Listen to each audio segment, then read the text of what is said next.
In everyday speech, we apply the term conflict to everything from interpersonal tension to international war. So we need to be clear about the definition of conflict before we can move into the different ways that a transformation approach engages it. At its root, conflict means to strike together. Com, meaning with, and fligere, meaning strike. The Oxford English Dictionary defines conflict in its noun form as a state of opposition or hostilities, a fight or a struggle, the clashing of opposed principles.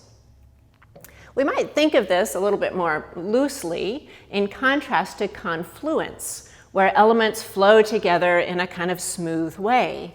To be in conflict means that the elements are in opposition with one another. They strike together. Now, in the conflict transformation school, one finds a more neutral description of conflict. Rather than language of fighting or clashing, we hear about tension and friction.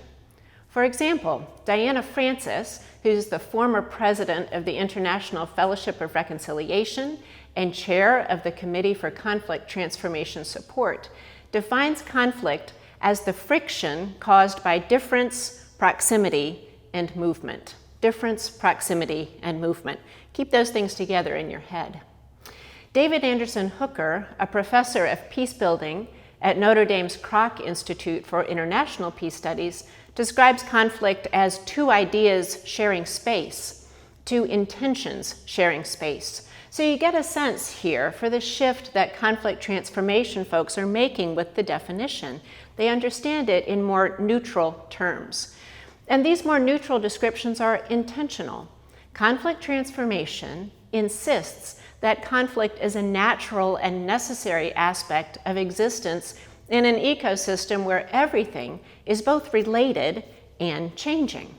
Now, it's really important at this point to pause and distinguish conflict from violence.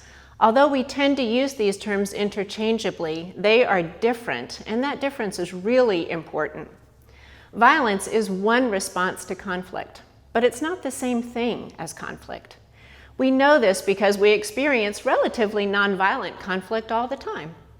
Violence is one way that we respond to the experience of clashing ideas and intentions. But we can respond to conflict in a variety of different ways. To say that conflict is natural and necessary, then, is not a justification of violence. We cannot choose whether to be in conflict, right? We are always in conflict because we are changing and related to other beings. We can't choose whether to be in conflict, but we can choose how to respond to conflict. And as we'll see, much of the work of conflict transformation is an effort to prevent or to mitigate or to stop violence by engaging conflict more constructively. Conflict is not only natural, given the dynamism of the ecosystem of which we're a part, but conflict also plays an essential role in the formation and reformation of human communities. Conflict plays a sociological function for us.